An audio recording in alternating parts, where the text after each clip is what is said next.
Si vous avez suivi d'autres tutoriels de cette chaîne, vous pourriez bien avoir ce setup de node.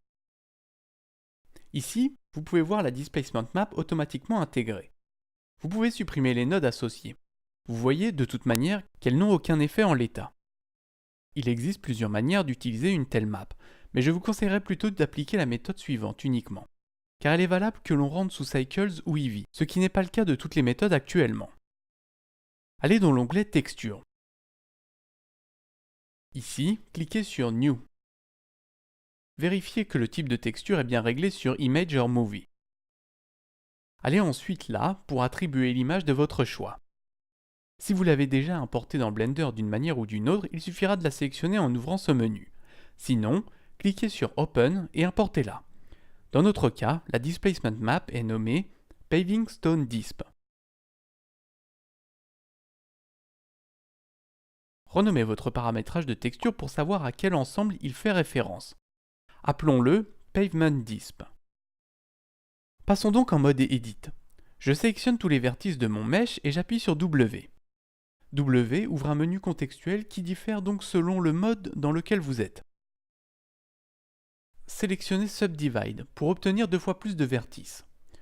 Je subdivise une seconde fois pour que la suite des opérations soit de bonne qualité. Il va bien sûr nous falloir beaucoup plus de vertices, car nous avons dans cet exemple une displacement map qui implique beaucoup de déplacements de vertices. Chaque pavé doit ressortir en volume. On va maintenant dans l'onglet Modifier, et on repasse en mode objet, autrement les modificateurs ne s'afficheront pas. On clique ici pour en ajouter un. On sélectionne Displace. Là, on retrouve notre texture et on la sélectionne.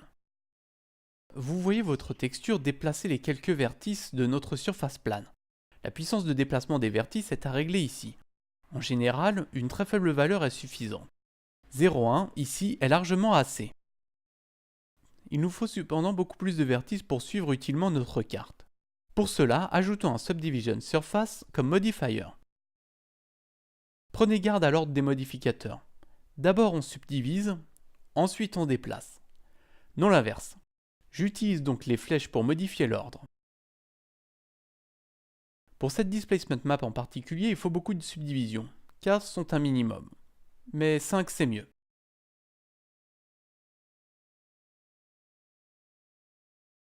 On appuie sur W en mode objet, on applique un Shade Smooth pour plus de finesse dans l'ombrage, et voilà pour le résultat.